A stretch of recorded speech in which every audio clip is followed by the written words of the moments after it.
U.S. District Judge William J. Haynes. And of course, Judge Haynes, before we end the show for today, let's give you an opportunity to talk about some practical aspects of the judicial system. Since May the 17th was recently passed, we do know that the 17th of May of 1954 represented one of the most important decisions of Brown versus the Board of Education at Topeka, Kansas. And quite a while ago, we had you on a panel of individuals to talk about the decision of 1954. Let's give you an opportunity to talk about some of the other aspects of the Constitution and race relations during this last 5 minutes that we have here. Well, race has been a factor in the Constitution since it was formed. During the debates leading to the formation of the Constitution, the issue of how to count slaves for determination of representation in the Congress was a hotly debated issue among the constitutional delegates. In addition, there were other aspects of the Constitution, for example, on taxing the migration of slaves, of persons that was a part of the constitutional debate.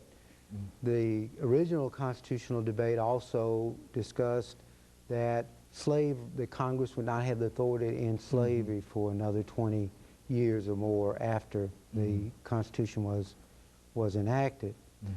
And finally, there was a provision in the Constitution that basically said that if a slave escaped to another state, that state would honor the original state's authority over that slave and return it. Of course, there are several stages to the issue of race in the Constitution. The late Leon Higginbotham, who was a judge of the Third Circuit Court of Appeals and in the final years taught at Harvard and was a federal member of the Federal Trade Commission, did a wonderful book on the different stages. That stage I just referred to was among the first. The second stage, significant stage, of course, involved the reformation of the Constitution with the addition of the 13th, 14th, 15th Amendments after the Civil War that were designed to give rights to the slaves who had been freed by the Civil War. The next significant development in terms of the Constitution was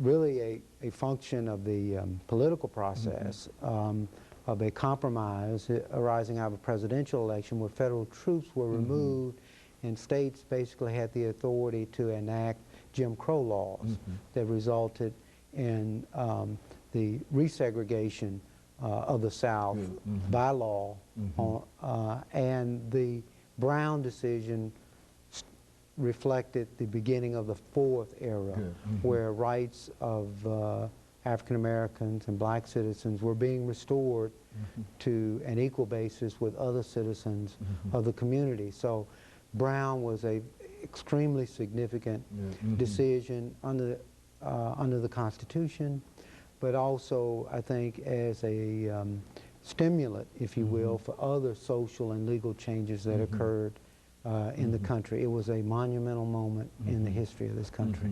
And so you would say that the Brown decision of 1954 probably represents the epitome in terms of what the Constitution has said in reference to race. Would that be a correct statement?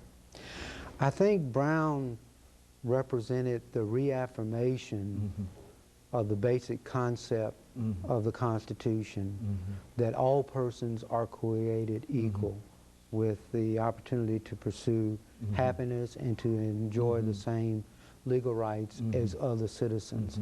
And it provided the legal basis to make that principle a reality.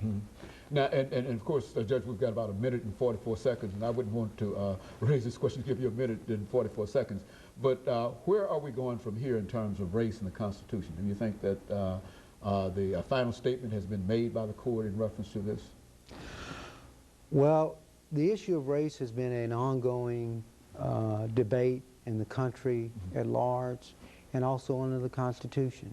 and I suspect that that debate will go on for a while. And I think, as one justice of the Supreme Court said, people often ask what's the law. The better question is what are the facts. Once the facts become clear, then the law becomes clear, much like the leaves of the tree turn toward the sun.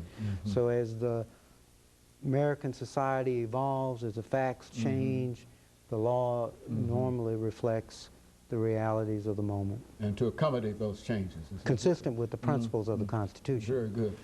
Very good. And of course, Judge, let me thank you for coming by over the last half minute that we have here, for giving us that excellent information, because that's what we were concerned about. We were concerned that there's a misunderstanding of exactly what the federal court system is all about, and judicial appointments and whatever. And we recognize that you represent that status within the court system where when they start looking for individuals and collecting names for those ultimate appointments to the United States Supreme Court, that your name probably falls within that range. I know you would like to deny that as we end the show for today, but let us thank you for coming by and giving us that excellent information. Let me encourage our audience to tune in again next week for another informative edition of Comments. Thank you and good morning.